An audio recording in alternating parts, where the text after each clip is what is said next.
TIFU by getting scammed for $2,000. TIFU by getting scammed for $2,000. So I'm a truck driver and last night I got scammed for $2,000. It happened at the Terrible's gas station right before Las Vegas. I parked there to go to sleep and shut down for the night. I went down from my truck to walk around and stretch my legs. As I was walking around, a black SUV pulled up next to me and a rich-looking Middle Eastern guy rolled down his window in a panic. He looked desperate and his wife was in the backseat crying with her 2 kids. He was asking for help because his wife's purse got stolen in Vegas and it had all their things in it, like money and their passports. I saw how distraught this guy was acting, so I took $30 from my wallet and I was going to give it to him. He pleaded with me that he needed more because he was heading to San Francisco. So he offered his necklace and gold ring.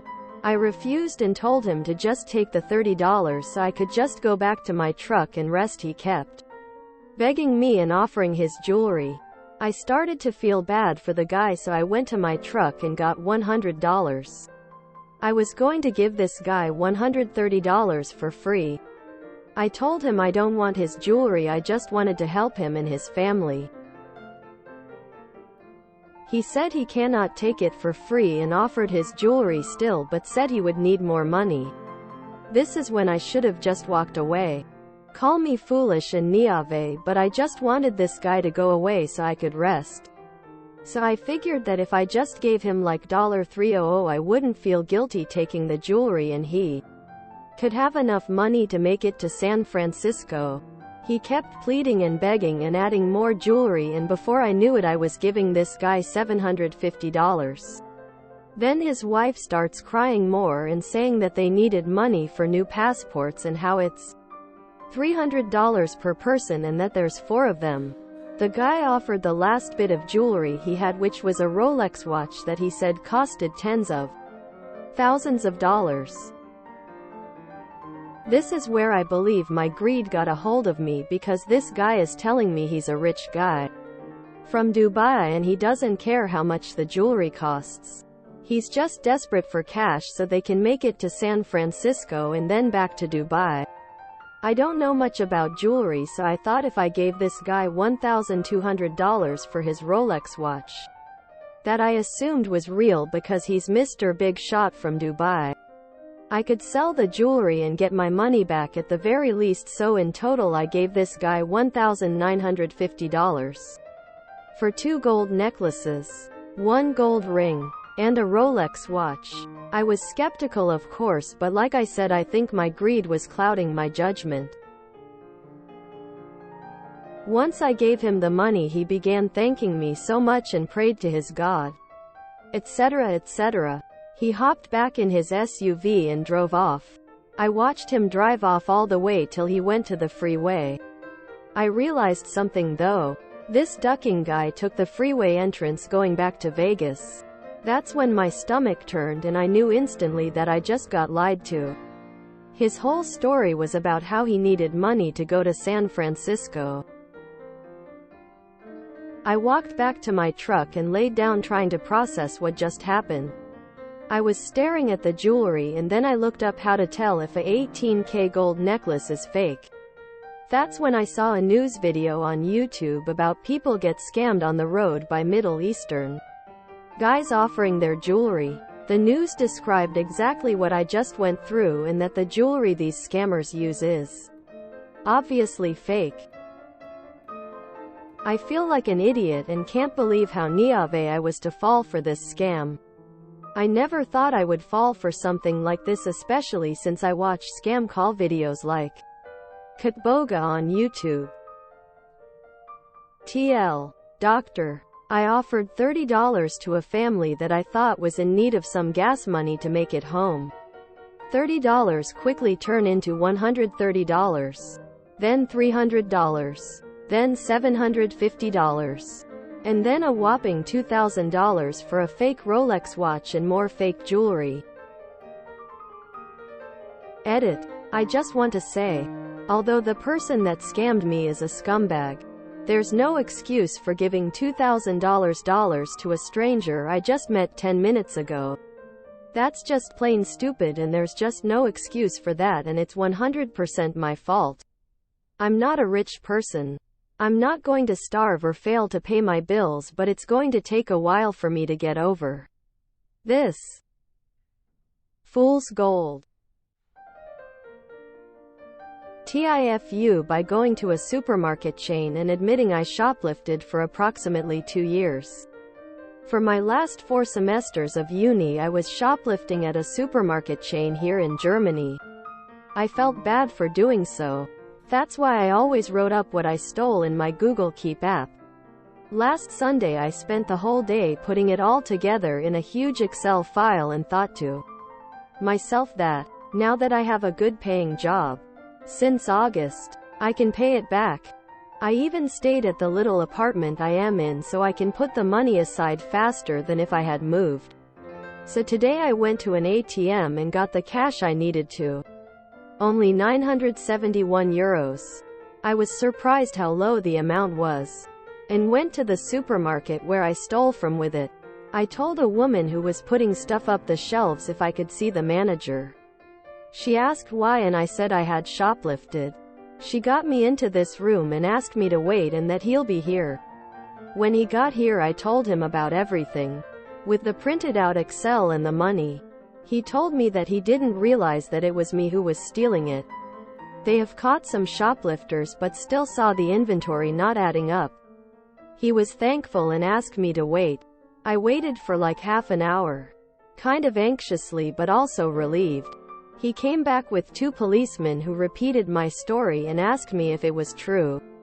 I was a bit hesitant, but the manager said that the conversation had been recorded.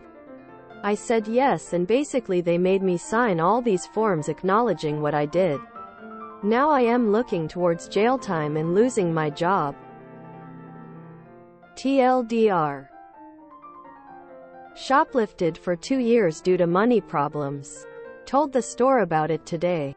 Looking to lose my new job I got due to my degree and facing jail time as well.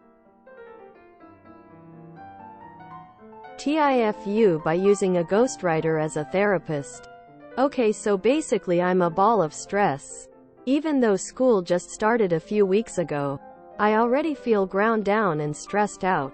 I've been really busy working, planning my wedding, and trying to graduate in the spring. I moved back to my parents' house to save money last year. After living on my own, it's depressing to be back here even though my family really isn't that bad.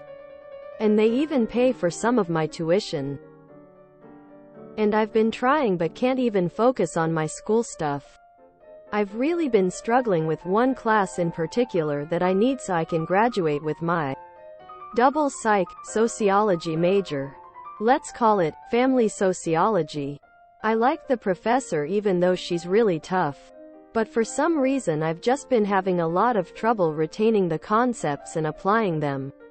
I've spent the past 2 weeks irrationally dreading the first major assignment, which was a 3-page essay about our own families and applying the concepts of the class to them.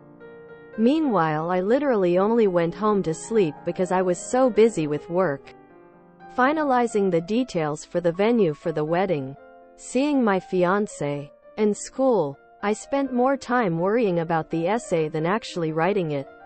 And suddenly it was due the next day and I had literally nothing. To make matters worse, I had a bad day that day. We had to go look at wedding venues during the day, and my mom was annoying as duck as usual. The kitchen was a total mess because my dad never ducking cleans anything. And I feel like my sister is just trying to constantly start drama with my bridesmaids. Work was stressful and I barely got a lunch break. That night the clock was ticking and I just couldn't get any thoughts together to write. So, I did something I'm not totally proud of and that I've never done before. I paid a ghostwriter from a website to write an essay for the class. I gave them the instructions. They messaged me on the site and said that they needed some details about my family to write it. They said to give them as much info as I was comfortable with. I did a lot of venting. Maybe more venting than giving guidance.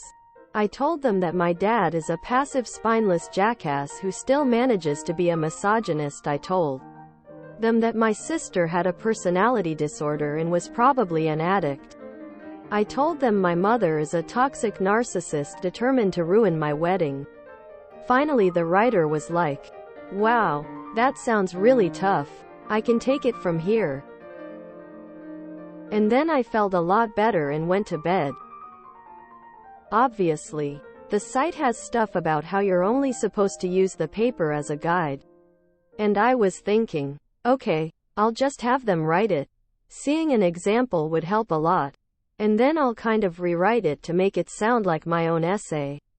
But by the next morning my sister was already stirring up shit. And my laptop was dead. And I was running late for work.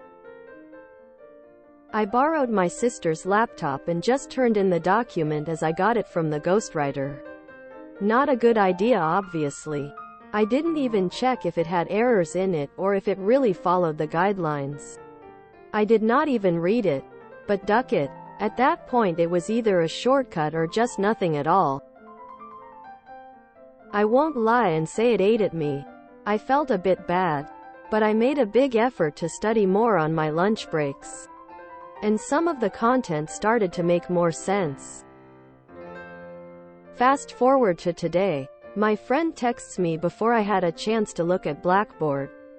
And she tells me our professor posted our grades. And also a big warning about plagiarism. I'm thinking, duck me. I have ducked up big time. And now I'm going to get kicked out or at least an F. My heart was pounding as I logged into Blackboard. And there it was. An A. The professor wrote a note saying she was concerned about my family issues.